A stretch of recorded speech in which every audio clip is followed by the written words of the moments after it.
All right, now still on matters education, I'd like for us to cross over to Eldoret, where our very own Lois Wangoi is standing ground in a conference in regards to safety for students learning abroad. A very good afternoon to you, Lois. Good afternoon to you, Nina. It is a chilly yet bright afternoon here in Eldoret, Uasin Gishu County.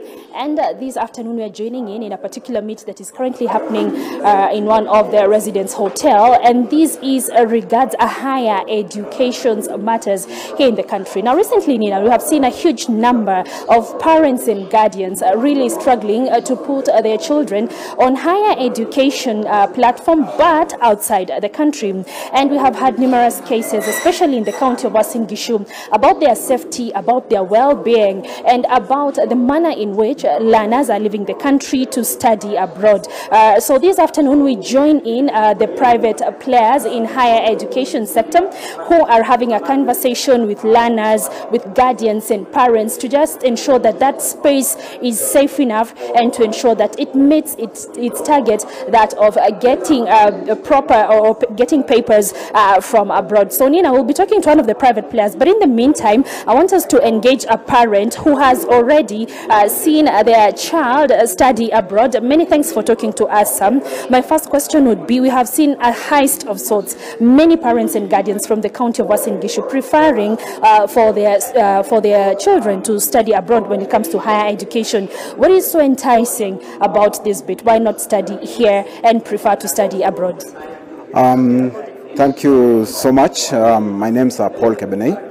I have a child studying in Finland at Tampere University, TAC, which is a vocational training center.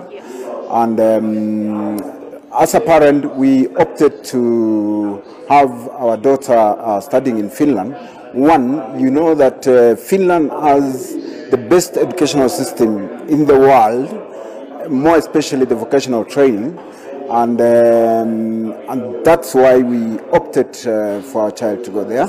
And also, you know, many parents have opted to have their children going overseas for studies because of the situation in those countries and the opportunities that are also there.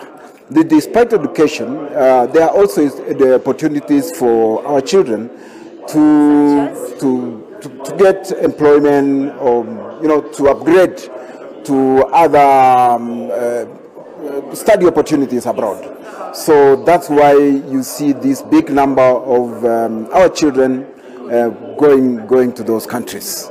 But therein, sir, is the question of safety and how well these learners are received on the other end. Recently, we had a matter from Band Forest here where a learner lost his life under unclear circumstances, still in Finland. So as a parent, how do you ensure safety of your young one, even as they pursue their studies abroad? Well, in regard to safety, I mean, looking at, for example, the example that you gave, it was one. But all over the world, there are always situations. But in regard to safety of our students, you know, those are developed countries. And if you look at their systems, they are really well programmed or guided, such that such cases don't really occur. And also, as a parent, we keep in contact with our children almost on a daily basis to know their welfare, their situation, how are they progressing.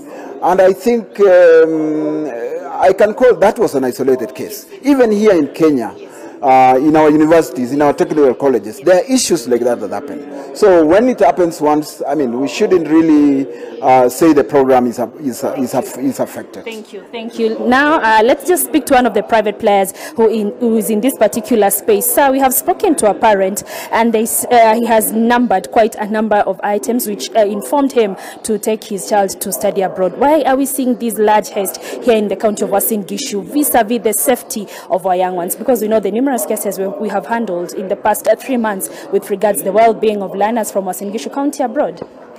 Thank you so much for that question. And that is the reason why we are here to inform what exactly is happening in Finland. Now, First of all, the industry has been so much, got an interest for different private sectors that are, rallying the programs, and we about them implementing the program separately. For us, I think the first initiative that we do is that we make sure